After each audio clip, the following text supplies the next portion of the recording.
ଗଛରୁ ଛୁଇଁ ତୋଳା ହେଲା। ନିଅ ଧର। ଛୁଇଁ ତୋଳିକି ଆଣିଲୁ? ଏଇଟା ଏତେ ବଡ଼ ଛୁଇଁଟା କାଇଁ ଆଣିଲୁ? ଆଣିଛି ଆଉ ଛୁଇଁଟା ଲୁଚେଇକି ଥୋଇଦିଅ। ଲୁଚା ତ ହବ ନିଶ୍ଚିତ।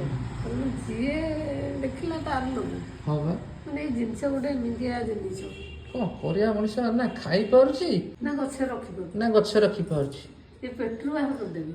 ପେଟରୁ ମାନେ ଅବସ୍ଥା ଖରାପ କରିଦେବି। ମାନେ ଛୁଇଁ ଛୁଇଁ ହେଇକି ଆଉ ଆମକୁ ବାଟ ଚଲେଇ ଦେଉନାହାନ୍ତି। ନା ଶେଷକୁ ଗୋଟେ କାମ କରିବାକୁ ପଡ଼ିବ ଆଉ। କ'ଣ? ପୁରା ଗଛଟାକୁ ଚାରିପଟୁ ପାଲ ଦେଇକି ଘୋରେଇବାକୁ ପଡ଼ିବ। ପାଲ ଦେବାନି, ସ୍କ୍ରିନ୍ ଦେଇଦେବା। ସ୍କ୍ରିନ୍ ଦେଇଦେବା। ହଁ ଇଏ ସିନା ଘର କବାଟ ଝରକା ସ୍କ୍ରିନ୍ ଦିଏ, ହଁ ଆମେ ଗଛ ସ୍କ୍ରିନ୍ ଦେଇଦେବା। ସେ ଦିନ ଥିଲା ଆମେ ଛୁଇଁ ପାଇଁ ବିକଳ ହେଉଥିଲେ। ଏବେ ନିଜର ଗଛ ଅଛି ଅଥଚ ଆମେ ଛୁଇଁ ତୋଳିକି ଖାଇପାରୁନି।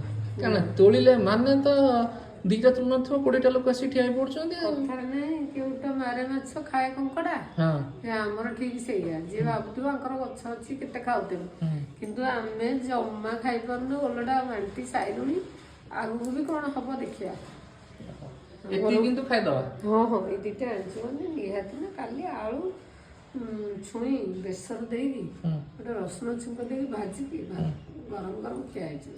ଠିକ୍ ଠିକ୍।